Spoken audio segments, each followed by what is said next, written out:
BBA, BCA, BCom computer కోర్సులో 100% placement లభించే ఏకైక డిగ్రీ కాలేజ్ కూకట్పల్లిలోని i3 డిగ్రీ కాలేజ్ 8367215215. నమస్తే అమ్మా. నమస్తే అమ్మా. అమ్మ, ఈ మధ్య కాలంలో భార్యాభర్తలకి గొడవలు ఎక్కువగా రావటం, విడిపోవడం చూస్తున్నాం. కారణం ఏదైనా కావచ్చు, అయితే అనుమానం ఒకటి ప్రధాన కారణమని, అలాగే ఇల్లీగల్ రిలేషన్స్ ఇవి చూస్తూ ఉన్నాం కదా. వీటిని ఎలా అదుపు చేయాలి అంటే అది వారి వ్యక్తిత్వాన్ని బట్టి ఆధారపడి ఉంటుంది. అసలు పూర్వకాలంలో ఎలా ఉండేదమ్మా? ఇలాంటి సమస్యలు నిజంగా అప్పుడు కూడా ఉండేవా? కాంప్రమైజ్ అయ్యేవారా? ఎన్ని ప్రశ్నలు వస్తున్నాయో చూడండి. కాంప్రమైజ్ అయ్యేవారమ్మా. ఉండేవి ఇలాంటి సమస్యలు. ఎందుకుంటామమ్మా? మానవులన్నాక మనోభావాలు ఉంటాయి, ఇష్టానిష్టాలు ఉంటాయి. కాకపోతే ఒకసారంటూ పెళ్ళి అని అయ్యాక ఇది మనం విడగొట్టడానికి వీల్లేంది అనేటటువంటి విశ్వాసం ఉండేది. అందువల్ల దాన్ని నిలబెట్టుకోవడానికే ప్రయత్నాలు చేసేవారు. ఏదో చిన్న చిన్న ఆకర్షణలు ఉంటే కూడా జయించేవాళ్ళు చాలా వరకు.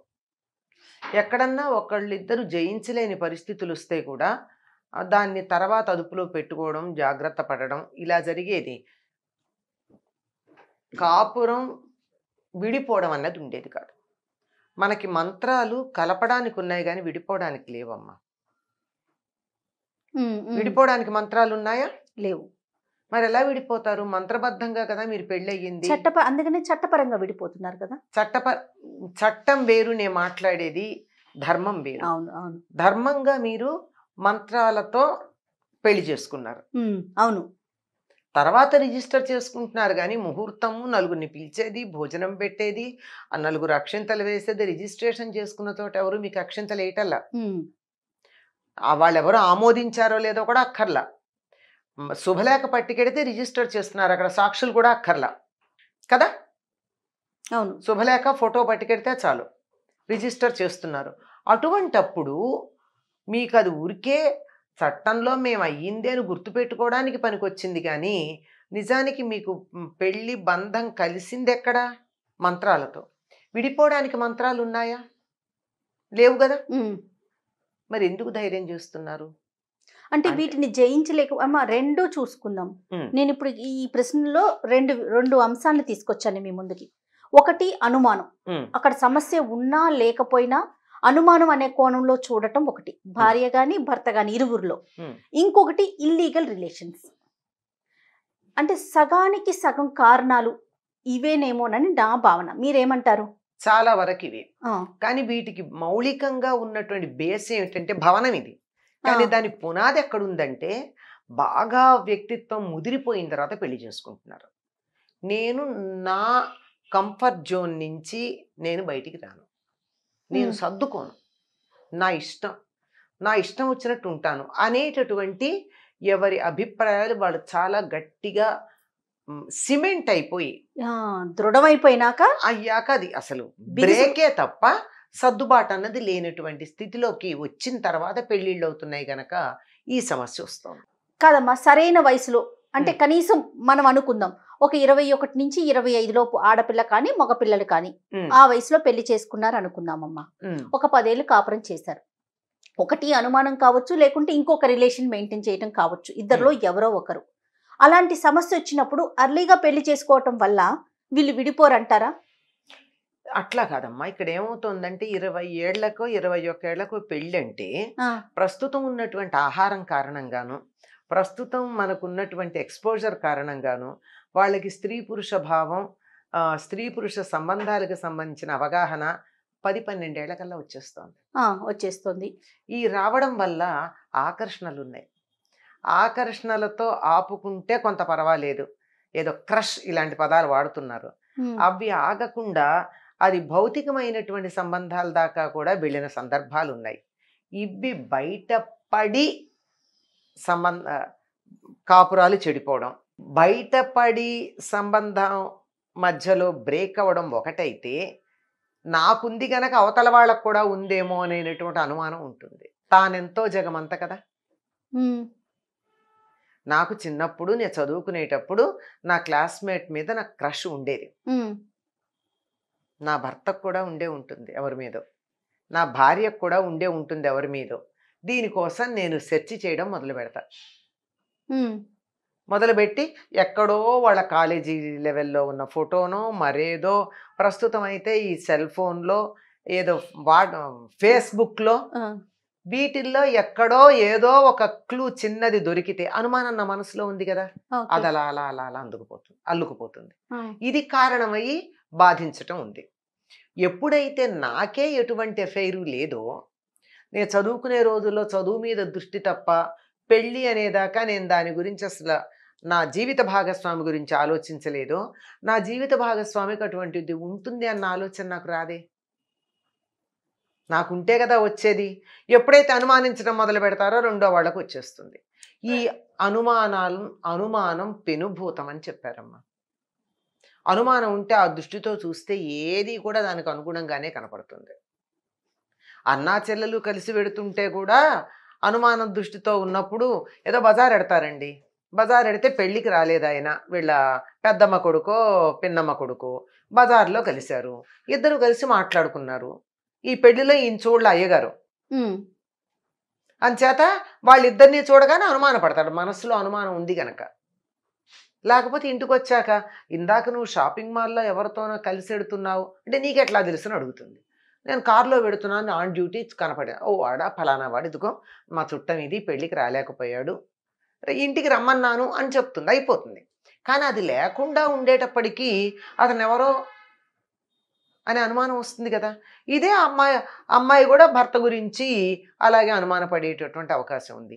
ఈ అనుమానాలు ఎక్కడ దాకా పెడతాయంటే మనస్సులో అనుమానం అనే బీజం ఉండాలి, కానీ ప్రతి సంఘటన దానికి తోడ్పడి నీళ్లు పోసి మొలకెత్తి కొమ్మలు వచ్చేట్టు చేస్తుంది. కనుక అసలు ముందు ఎదుటి వాళ్ళని అనుమానించడం అనే దాన్ని పక్కకు పెడితే సగం కాపురాలు బాగుంటాయమ్మా.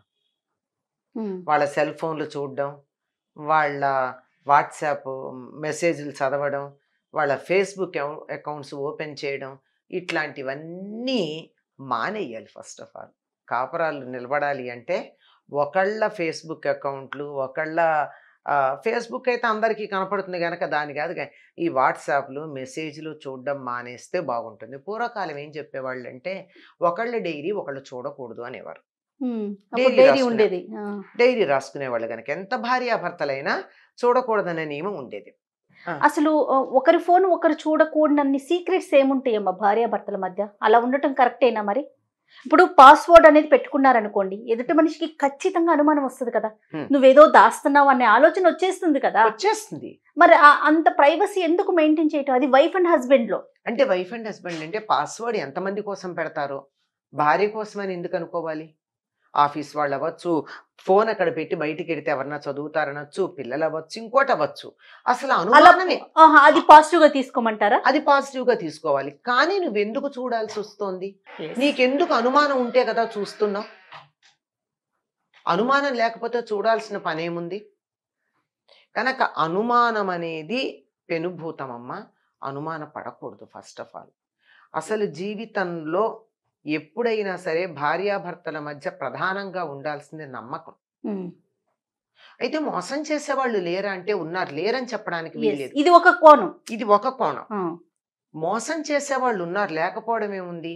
తప్పనిసరిగా నేను చెప్పాను కదా, మనకు ఉన్నటువంటి ఎక్స్పోజర్ కారణం కావచ్చు.